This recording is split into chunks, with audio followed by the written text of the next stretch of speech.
നമസ്കാരം. ഇവിടെ മുഖ്യമന്ത്രി ഒരു ഏകാധിപതി ആണോ? ഈ ചോദ്യത്തിനുള്ള ഉത്തരമാണ് അക്ഷരാർത്ഥത്തിൽ ഇന്ന് കേരളത്തിലെ മന്ത്രിമാരടക്കം അന്വേഷിച്ചുകൊണ്ടിരിക്കുന്നത്.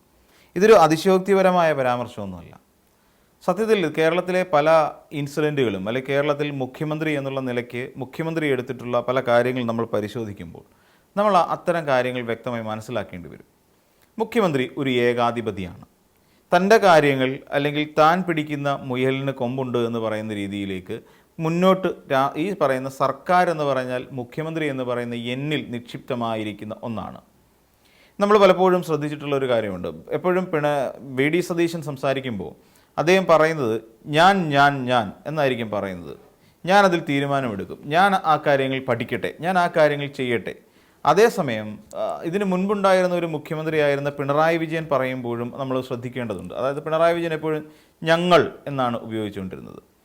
നമ്മൾ പ്രത്യേകം അത് മനസ്സിലാക്കുമ്പോൾ തോന്നുന്നൊരു കാര്യം അതാണ്, ഞങ്ങൾ ആ കാര്യത്തെക്കുറിച്ച് തീരുമാനമെടുത്തിട്ടുണ്ട്, ഞങ്ങൾ ആ കാര്യങ്ങൾ പഠിക്കുന്നുണ്ട്. ഇതാണ് അന്ന് പിണറായി വിജയൻ മുഖ്യമന്ത്രിയായിരിക്കുന്ന സമയത്ത് അദ്ദേഹം ഉപയോഗിച്ചിരുന്ന വാക്കുകൾ. ഇവിടെ ഞാൻ പഠിക്കട്ടെ, ഞാൻ നോക്കിക്കോളാം, ഞാൻ ശരിയാക്കി തരാമെന്ന് വി.ഡി. സതീശനും പറയുന്നു. അതിൻ്റെ പ്രധാനപ്പെട്ട ഒരു അർത്ഥം എന്താണെന്ന് വെച്ച് കഴിഞ്ഞാൽ ഇതെല്ലാം ചെയ്യുന്നത് ഞാൻ എന്ന് പറയുന്ന ഒരാളുടെ എഫർട്ടാണ്. അത് അദ്ദേഹത്തിൻ്റെ ഉള്ളിൽ കിടക്കുന്ന അല്ലെങ്കിൽ അദ്ദേഹത്തിൻ്റെ ഉള്ളിൽ നിറഞ്ഞിരിക്കുന്ന അഹംഭാവം അല്ലെങ്കിൽ ഏകാധിപത്യ സ്വഭാവം. ഇതാണ് ശരിക്കും വി.ഡി. സതീശനിൽ നിന്ന് നമ്മൾ പഠിക്കേണ്ട ഒരു പ്രധാനപ്പെട്ട കാര്യം, അല്ലെങ്കിൽ മനസ്സിലാക്കുന്ന ഒരു പ്രധാനപ്പെട്ട കാര്യം. അതിന് ഇപ്പോൾ തന്നെ അതിനുള്ളിൽ മുറുമുറുപ്പുണ്ട്. അതായത് മന്ത്രിസഭയ്ക്കുള്ളിൽ തന്നെ ഇതുമായി ബന്ധപ്പെട്ടുകൊണ്ട് ചില മുറുമുറുപ്പുകൾ ഉണ്ടാവാനുള്ള സാധ്യതയുമുണ്ട്, ഇപ്പോൾ ഉണ്ട് താനും. ഈ സാധ്യത എന്തുകൊണ്ട് വരുന്നു എന്ന് ചോദിച്ചാൽ കെ.സി. വേണുഗോപാൽ നിയമിച്ചിരിക്കുന്ന കുറച്ച് മന്ത്രിമാർ സഭയിലുണ്ട്. അത് വി.ഡി. സതീശൻ്റെ നിലപാടിനോട് ചേർന്ന് നിൽക്കുന്നവരല്ല എന്ന് ചുരുക്കം. കെ.സി. വേണുഗോപാലിൻ്റേതായ കുറേയധികം എം.എൽ.എമാരും അപ്പം സ്ട്രെങ്ത് നോക്കിക്കഴിഞ്ഞാൽ സത്യത്തിൽ കെ.സി. വേണുഗോപാലിനാണ് മന്ത്രിസഭയിൽ ഇപ്പം ഏറ്റവും കൂടുതൽ പ്രാധാന്യമുള്ളത്. കെ.സി. പുറത്താണെങ്കിൽ പോലും കെ.സിക്കാണ് ഏറ്റവും കൂടുതൽ ആധിപത്യം ഇപ്പോഴും മന്ത്രിസഭയ്ക്കകത്തുള്ളത്. പിന്നെ അല്ലറ ഇല്ലറ ഒന്നോ രണ്ടോ പേരൊക്കെ ബാക്കിയുള്ള ഈ കൂട്ടത്തിലൊക്കെ ഉണ്ടാവുള്ളൂ. അപ്പോൾ അതുകൊണ്ട് തന്നെ ഇദ്ദേഹത്തിനെതിരായി കൂടുതൽ മുറുമുറുപ്പ് ഉണ്ടാകുക എന്ന് പറഞ്ഞാൽ സ്വാഭാവികമായ ഒരു പ്രോസസ്സാണ്. അതായത് ഈ നമ്മുടെ മുഖ്യമന്ത്രിക്കെതിരായി. പിന്നെ അതോടൊപ്പം മുഖ്യമന്ത്രി എടുക്കുന്ന തീരുമാനങ്ങളിൽ പലതും ഒരു കൂട്ടുത്തരവാദിത്വത്തിൻ്റെ ഭാഗമായി അല്ലെങ്കിൽ കൂട്ടായ ഒരു ചർച്ചയുടെ ഭാഗമായി എടുക്കുന്നതല്ല എന്നുള്ള കാര്യത്തിലും മന്ത്രിമാർക്ക് പല തരത്തിലുള്ള ചിന്താഗതിയുണ്ട്. കാരണം മുഖ്യമന്ത്രി ഏകപക്ഷീയമായി തീരുമാനങ്ങൾ എടുക്കുന്നു. അപ്പോൾ സ്വാഭാവികമായും ഒരു മന്ത്രിസഭാ തീരുമാനം എന്ന് പറയുമ്പോൾ ഒരു വിഷയം സഭയിൽ വയ്ക്കുകയും അതോടൊപ്പം തന്നെ മന്ത്രിമാരുടെ അവരുടെ ഒരു ഇടപെടലോടുകൂടി തന്നെ ആയിരിക്കും പലപ്പോഴും നടപ്പിലാക്കേണ്ടത്. എന്നാൽ നിലവിലത്തെ മുഖ്യമന്ത്രി അതിനൊന്നും പരിശ്രമിക്കുന്നില്ല എന്നുള്ളതാണ്. ഒരു ഏകാധിപതിയെ പോലെ പെരുമാറുന്നു.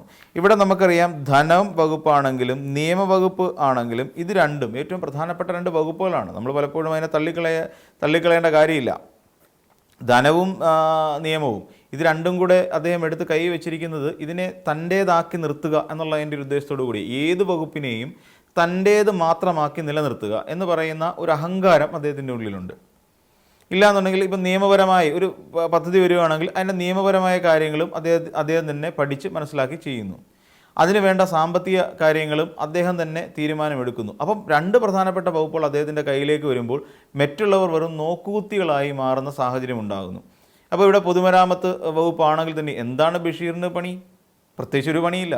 ബഷീറിനെ സംബന്ധിച്ചിടത്തോളം ഈ പ്രോജക്റ്റ് കൊണ്ടുവരുന്നു, അതിൻ്റെ നിയമസാധുതയെക്കുറിച്ച് പരിശോധിക്കലും അതിൻ്റെ ധനവിനിയോഗവും നിക്ഷിപ്തമായിരിക്കുന്നത് എപ്പോഴും മുഖ്യമന്ത്രിയിൽ തന്നെയാണ് എന്നുള്ളതാണ് അതിൻ്റെ ഏറ്റവും പ്രധാനപ്പെട്ട കാര്യം. അപ്പോൾ ഏത് വകുപ്പ് വന്നാലും മുഖ്യമന്ത്രി എന്ന് പറയുന്ന ഞാൻ തീരുമാനിക്കും എന്നുള്ള നിലയിലേക്കാണ് കാര്യങ്ങൾ പോകുന്നത്. ഇത് വലിയൊരു പ്രതിസന്ധി ഉണ്ടാകുന്നു എന്നുള്ളതാണ്. ഇനിയിപ്പോൾ അതിൽ ഒന്ന് രണ്ട് ഉദാഹരണങ്ങൾ നമുക്കറിയാം. ഈ ബഡ്ജറ്റിൻ്റെ സമയത്താണ് വീര്യം കുറഞ്ഞ മദ്യത്തിന് നികുതി ഇളവ് പ്രഖ്യാപിക്കുന്ന ഒരു സമീപനം മുഖ്യമന്ത്രി പുലർത്തി. അത് കേരളത്തിൽ വലിയ തോതിൽ ചർച്ച ചെയ്യപ്പെട്ടു. ബക്കാഡിയുടെ ബ്രീസ് എന്ന് പറയുന്ന മദ്യത്തിന് ഇവിടെ 251% ഉള്ളപ്പോൾ 120% എന്നുള്ള നിലയിലേക്ക് അതിൻ്റെ നികുതി ഇളവ് അനുവദിച്ചിരുന്നു. എന്നാൽ നമുക്കറിയാം പിന്നീട് എം ലിജു അതിൻ്റെ ഇതൊക്കെ കഴിഞ്ഞു, അത് ചർച്ചയിലേക്ക് വന്നു. എം ലിജു എന്ത് ചെയ്തു? തന്നോട് ആലോചിക്കാതെ എക്സൈസ് വകുപ്പ് എന്ന് പറയുന്ന ഒരു വകുപ്പുണ്ടാക്കി തന്നെ നോക്കുകുത്തിയാക്കി ഇരുത്തിക്കൊണ്ട് തന്നോടൊരു കാര്യം പോലും ചോദിക്കാതെയും ആലോചിക്കാതെയും എന്തിനിങ്ങനെ ഒരു തീരുമാനമെടുത്തു എന്നുള്ളതിനെക്കുറിച്ച് മുഖ്യമന്ത്രിയോട് ചർച്ച ചെയ്തു. മുഖ്യമന്ത്രിയോട് ചോദിക്കുന്ന ഒരു സാഹചര്യമുണ്ടായി. അപ്പം ലിജു തന്നെ തുറന്നു പറഞ്ഞു, താൻ അറിയാതെയാണ് ഈ കാര്യം ചെയ്തിരിക്കുന്നത്. ഒരു ഘട്ടത്തിൽ പോലും അറിഞ്ഞിട്ടില്ല ഇങ്ങനെ നികുതി കുറയ്ക്കുന്നു, തൻ്റെ എക്സൈസ് വകുപ്പിനകത്തേക്ക് മുഖ്യമന്ത്രി കൈ കടത്തിയിരിക്കുന്നു. അപ്പോൾ അതറിഞ്ഞിട്ടില്ല എന്ന് പറയുന്നു. അപ്പോൾ ഇത് പറയുന്ന പോലെ താൽക്കാലികമായി അപ്പം മുന്നണിക്കകത്ത് ഈ പ്രശ്നം ചർച്ച ചെയ്തു, രാഷ്ട്രീയമായി അല്ലെങ്കിൽ മന്ത്രിസഭയ്ക്കകത്ത് ചർച്ച ചെയ്തു, ഞാൻ അറിഞ്ഞില്ല. അത് പരസ്യമായി അദ്ദേഹം ലിജു അഭിപ്രായ പ്രകടനം നടത്തുകയും ചെയ്തു, തൻ്റെ അതൃപ്തി അറിയിക്കുകയും ചെയ്തു. ഇതോടുകൂടി തൽക്കാലം അതിൽ നിന്ന് പിന്നിലേക്ക് മാറി നിൽക്കേണ്ട ഒരു അവസ്ഥ സത്യത്തിൽ ഉണ്ടായി എന്നുള്ളതാണ് മനസ്സിലാക്കേണ്ടത്.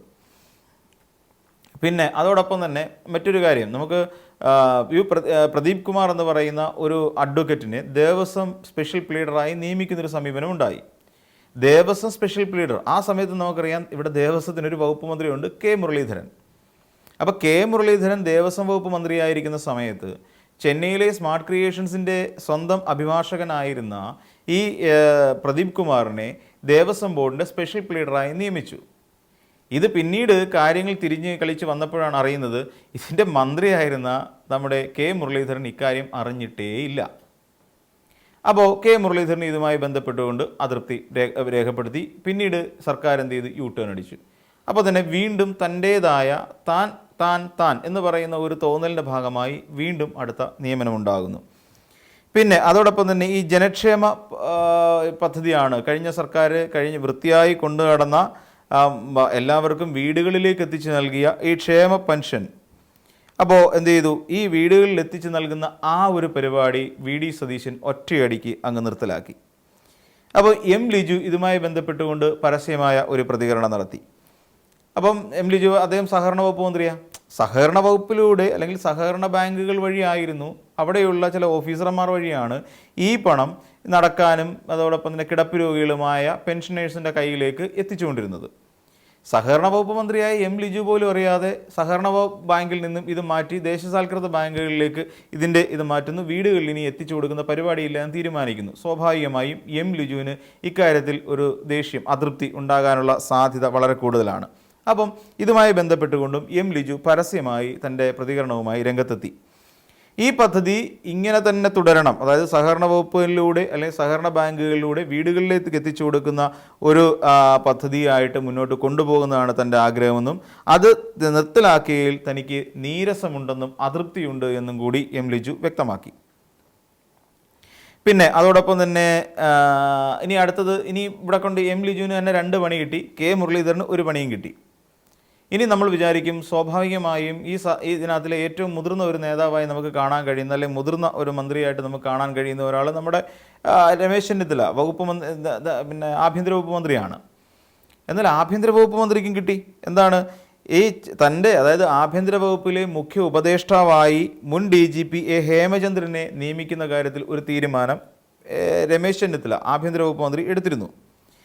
എന്നാൽ ഇത് മുഖ്യമന്ത്രിയെ അറിയിച്ചു. സ്വാഭാവികമായൊരു പ്രോസസ്സാണ്. ഒരു ആഭ്യന്തര വകുപ്പിൽ ഒരു നിയമനം നടത്തണമെന്നുണ്ടെങ്കിൽ അത് തീർച്ചയായിട്ടും അപ്പുറത്തിരിക്കുന്ന മുഖ്യമന്ത്രി അറിയേണ്ടതുണ്ട്. അത് മുഖ്യമന്ത്രി അറിയിച്ചു. അപ്പോൾ ഔദ്യോഗികമായ ഉത്തരവ് ഇറങ്ങിയില്ലെങ്കിലും ഹേമചന്ദ്രൻ ഫയലുകൾ പരിശോധിക്കാനും തുടങ്ങി. ഹേമചന്ദ്രൻ ഈ കാര്യങ്ങളിലെല്ലാം ഇടപെട്ടും തുടങ്ങി. എന്നാൽ മാസങ്ങളായി കഴിഞ്ഞിട്ടും ഈ നിയമന ഉത്തരവ് അല്ലെങ്കിൽ മുഖ്യമന്ത്രിയുടെ ഓഫീസിൽ നിന്ന് യാതൊരു നടപടിയും ഉണ്ടായിട്ടില്ല എന്നുള്ളതാണ് രസകരമായൊരു കാര്യം. ഹേമചന്ദ്രനെ നിയമിക്കാൻ തീരുമാനിച്ചു. സ്വാഭാവികമായിട്ടും ആഭ്യന്തര വകുപ്പ് മന്ത്രി അങ്ങനെ ഒരു നിയമനം നടത്തുന്നു. നിയമനം നടത്തിയിട്ട് ഈ കാര്യങ്ങൾ മുഖ്യമന്ത്രി അറിയിക്കുമ്പോൾ സ്വാഭാവികമായും മുഖ്യമന്ത്രി അവിടെ നിന്ന് പെർമിറ്റ് ചെയ്യുമെന്നല്ല കരുതുന്നത്. എന്നാൽ ഈ ഫയൽ ഒരു നീക്കവും നടത്തിയിട്ടില്ല. എന്നിട്ടും ഈ ഹേമചന്ദ്രൻ ഇപ്പോൾ ഫയലുകൾ പരിശോധിച്ച് തുടങ്ങിയിരിക്കുകയാണ്. അപ്പോൾ ശക്തമായ അതൃപ്തിയുണ്ട് എന്നുള്ള കാര്യത്തിൽ യാതൊരു സംശയമില്ല. ഇനി ചെന്നിത്തലയ്ക്കും പണി കിട്ടി. പിന്നീട് നമുക്ക് അബ്ദുൽ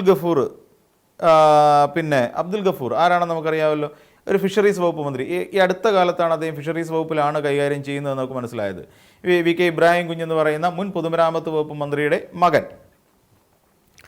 അപ്പോൾ ഇവിടെ നമുക്കറിയാം നമ്മുടെ കടലിലേക്ക് നമ്മുടെ കടലിൽ 3 മത്സ്യത്തൊഴിലാളികളെ കാണാതായവരെ നമ്മളൊക്കെ മറന്നേ പോയി നിൽക്കുന്നൊരു സാഹചര്യമാണ്. അവിടേക്ക് 11 ദിവസം കഴിഞ്ഞു. അതായത് വിഴിഞ്ഞത്ത്, ശക്തികുളങ്ങര, അതോടൊപ്പം തന്നെ നമ്മുടെ ഇവിടെ വർക്കലയ്ക്കടുത്ത്. അപ്പോൾ ഈ 3 പ്രദേശങ്ങളിലായി 3 മത്സ്യത്തൊഴിലാളികളെ കാണാതായി. മുതലപ്പുഴയിലും ശക്തികുളങ്ങരയിലും വിഴിഞ്ഞത്തും. എന്നിട്ട് എത്ര ദിവസം കഴിഞ്ഞു മുഖ്യമന്ത്രി അവിടേക്ക് എത്താൻ? 11 ദിവസം കഴിഞ്ഞിട്ട് മാത്രമാണ് ഫിഷറീസ് വകുപ്പ് മന്ത്രി പോലും അവിടേക്ക് എത്തുന്നത്. അപ്പോൾ ഒന്ന് ആലോചിച്ച് നോക്കിക്കോളൂ, അത്രയും ദിവസം എന്തുകൊണ്ട് ലാഗ് ചെയ്തു? ഇതിനെ ഏകോപിപ്പിക്കാൻ കഴിയാത്ത ഒരു മുഖ്യമന്ത്രി ഉണ്ട് എന്നുള്ളതാണ്. ഇനി അതോടൊപ്പം അത് ഗഫൂറിൻ്റെ കേസിൽ ഇനിയിപ്പോൾ കാപ്പ കേസ് പ്രതിയായ സുഗതൻ, ആർ സുഗതന് ജയിലിൽ വേണ്ട എല്ലാ സൗകര്യങ്ങളും ചെയ്തു കൊടുത്തു. അതോടൊപ്പം തന്നെ ജയിലിൽ പിന്നെ സത്യപ്രതിജ്ഞ ചെയ്യാൻ സൗകര്യം ഒരുക്കി കൊടുത്തു. അത് കഴിഞ്ഞിട്ട് പിന്നെ അദ്ദേഹത്തിൻ്റെ കൗൺസിൽ യോഗത്തിൽ ഇനിയും അവധിക്ക് അപേക്ഷ വെക്കാൻ വേണ്ടി സഹായിച്ചതാരാ?